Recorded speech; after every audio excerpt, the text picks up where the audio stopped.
لیکن اسے اڑتے اڑتے بھی وقت لگتا۔ ابھی 3 بجے تھے، ابھی سفیدائے شہر نمودار ہونے میں کچھ وقت تھا۔ اتنا وقت ضرور تھا کہ وہ اپنا حال دل نیلم کو سنا سکے۔ بیڈ پر بیٹھ کر اکبر نے نیلم کا پری چہرہ آہستہ آہستہ اوپر اٹھایا، پھر اس کا گھونگھٹ پلٹ دیا۔ اچانک کمرے میں روشنی ہو گئی، نیلم کا چہرہ چاند کی طرح جگمگا اٹھا۔ اکبر اس کی ملکوتی حسن میں کھو سا گیا۔ اس کے منہ سے بے اختیار نکلا، ماشاء اللہ۔ نیلم نے شرما کر اپنے چاند چہرے کو بازو کے حصار میں چھپا لیا۔ نیلم کے بدن میں ہلکی ہلکی لرزش تھی۔ نیلم تم اس قدر حسین کیوں ہو؟ اکبر نے بڑے والہانہ انداز میں کہا۔ یہ حسن تم نے کہاں سے پایا؟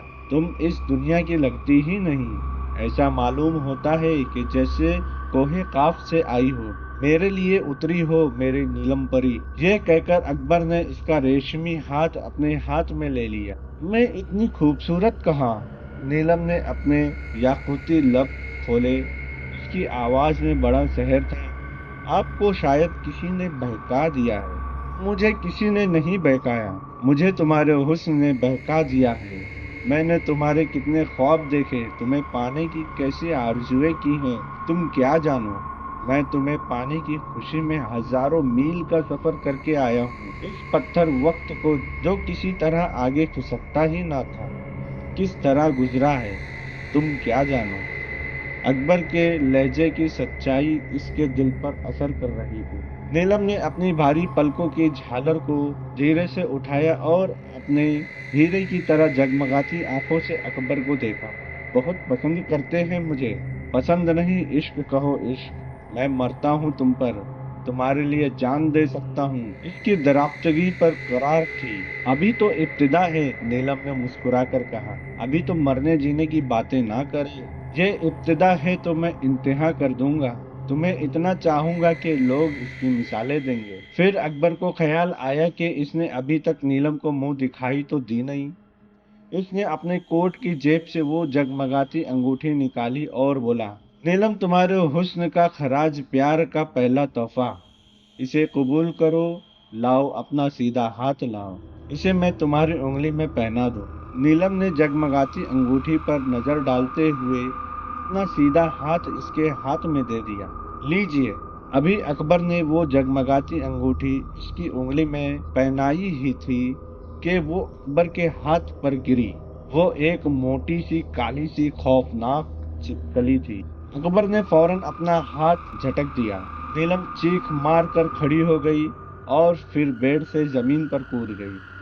ان کی انگلی سے انگوٹھی نکل کر دور جا گری۔ اکبر بھی فوراً اچھل کر کھڑا ہو گیا۔ اس نے دیکھا کہ وہ چھپکلی بیڈ پر پڑی ہے۔ نیلم خوف سے لرزتی ہوئی اکبر کے پیچھے آ گئی۔ اس نے اکبر کے دونوں بازو تھام لیے تھے۔ اکبر اسے مار دو، وہ گھبرا کر چیخی۔ کس چیز سے ماروں؟ اکبر نے پریشان ہو کر ادھر ادھر دیکھا۔ میرا سینڈل لے لو، نیلم نے کہا۔ اسے بیڈ پر مارا تو چادر خراب ہو جائے گی، اکبر نے سینڈل اٹھاتے ہوئے کہا۔ ہو جانے دو، اسے فوراً مار دو، دیکھو یہ کہیں بھاگ نہ جائے، نیلم نے خوفزدہ لہجے میں کہا۔ ابھی اکبر نے چھپکلی مارنے کو سینڈل اوپر اٹھایا ہی تھا اور اسے پھینک کر مارنے والا ہی تھا، اس کی آنکھیں حیرت سے پھٹ گئی۔ اکبر یہ کیا ہے؟ نیلم نے اس کے بازو سے جھولتے ہوئے کہا۔ وہ چھپکلی خوف زدہ نظروں سے دیکھ رہی تھی۔ اکبر نے دیکھا کہ وہ چھپکلی بغیر مارے ہی زخمی ہو گئی تھی۔ اس کے ارد گرد سیاہی مائل سیال پھیل رہا تھا۔ دیکھتے ہی دیکھتے وہ چھپکلی گھل گئی اور چادر پر ایک بڑا سا دھبا رہ گیا۔ نیلم سے یہ سب نہ دیکھا گیا۔ وہ خوفزدہ ہو کر اپنے ہوش گنوا بیٹھی اور بے ہوش ہو کر قالین پر گر گئی۔ اکبر کے لیے یہ لمحے بڑے عجاب ناک تھے۔ ایک طرف اس نے چھپکلی کو برف کی طرح پگھلتے دیکھا تھا۔ اس منظر کی خوفناکی ابھی اس کے جسم سے نہ نکلی تھی کہ نیلم بے ہوش ہو گئی۔ وہ چکرا کر رہ گیا تھا۔ اس کی آنکھوں کے سامنے بار بار اندھیرا چھا رہا تھا۔ اکبر قالین پر بیٹھ گیا۔ اس نے نیلم کا چہرہ دونوں ہاتھوں میں لے کر اسے ہلایا جلایا۔ نیلم، نیلم آنکھیں کھولو، اس نے کئی مرتبہ کہا، مگر نیلم نے آنکھیں نہ کھولی۔ اس پر گہری بے ہوشی طاری تھی۔ اکبر کی عجیب حالت تھی، کبھی وہ سفید چادر پر پڑے سیاہی مائل دھبے کو دیکھتا، کبھی نیلم کے چاند چہرے پر نظر ڈالتا۔ اس کے ذہن میں معاف ہو چکا تھا، اس کی سمجھ میں نہیں آ رہا تھا کہ وہ کیا کرے۔ جو خواب اس کی آنکھوں میں جاگے تھے وہ اب سسک رہے تھے، ایک ایک کر کے مرتے جا رہے تھے۔ اب سے کچھ دیر پہلے اس کمرے کا کس قدر رومانی ماحول تھا، اکبر اور نیلم کس قدر خوش تھے۔ وہ اس خواب بھرے لمحوں کی ابدی ہونے کی تمنا کر رہے تھے کہ خوشیوں کے کسی دشمن نے ایک لمحے میں ان سے سب کچھ چھین لیا۔ اب اس کمرے میں گنگناتی فضا کے بجائے خوف رہ گیا تھا، لرزتے ہاتھ رو گئے تھے اور شکستہ اعصاب رہ گئے تھے۔ ایک عذاب تھا جو اکبر کے دماغ پر ہتھوڑے برسا رہا تھا، کوئی مکڑی کا جالا تھا جس میں اکبر کے حواسوں کو جکڑا جا رہا تھا۔ وہ کون تھا، ایسا کیوں کر رہا تھا، یہ کسی کو معلوم نہ تھا۔ اب اکبر کے لیے کوئی چارہ نہ تھا کہ وہ اٹھے اور اپنی حسرتوں پر آنسو بہا کر سو جائے۔ اس کا مقدر سو گیا تھا، وہ کس طرح جاگتا۔ وہ اٹھا، شکستہ قدموں سے چل کر اس نے دروازہ کھولا۔ یہ دروازہ تو اس نے کھولنا ہی تھا، آخر وہ کب تک اس کمرے میں بند رہتا۔ لیکن یہ دروازہ وہ اس وقت کھولتا جب اس کے دل کا دروازہ کھل جاتا۔ کلیاں چٹکتی، گلوں کی خوشبو فضا میں مہکتی، سورج کی کرنیں ان مدہوش ہوتے لوگوں کے چہرے گدگداتی۔ تب وہ مسکرا کر اٹھتا اور دروازہ کھول کر باہر نکل جاتا، لیکن ایسا نہ ہو سکا۔ وہ من کی من میں لیے اپنی حسرتوں پر آنسو بہاتا باہر نکلا۔ باہر نکل کر اس نے ایک بند دروازہ کھٹکھٹایا۔ اسے نہیں معلوم تھا کہ اس کمرے میں کون سو رہا ہے، لیکن اسے یہ ضرور معلوم تھا کہ کوئی سو ضرور رہا ہے۔ فوراً ہی دروازہ کھل گیا۔ دروازے پر واجدہ نمودار ہوئی، ان کے پیچھے صابرہ تھی۔ اکبر کو دروازے پر دیکھتا دونوں کا دل دھک سے رہ گیا۔ انہوں نے قیاس کر لیا کہ پھر کچھ ہو گیا ہے۔ کیا ہوا؟ دونوں کے منہ سے بے بک وقت نکلا۔ وہ نیلم بے ہوش ہو گئی ہے، اکبر نے بڑی آراستگی سے کہا۔ لیکن کیسے، کیا ہوا اسے؟ واجدہ نے پوچھا۔ چھت سے ایک چھپکلی میرے ہاتھ پر گری تھی، جانے وہ کیسی چھپکلی تھی، میرے ہاتھ سے اچھل کر بیڈ پر گئی اور ابھی میں اسے مارنے کی کوشش کر رہا تھا کہ وہ پانی بن کر بہہ گئی۔ وہ چند لمحوں میں گھل گئی۔ چادر پر ایک سیاہی مائل دھبا رہ گیا۔ نیلم اس منظر کو دیکھ کر بے ہوش ہو گئی۔ اکبر نے جلدی جلدی ساری رواداد سنا ڈالی۔ ہائے میرے اللہ! واجدہ نے اپنا دل تھام لیا۔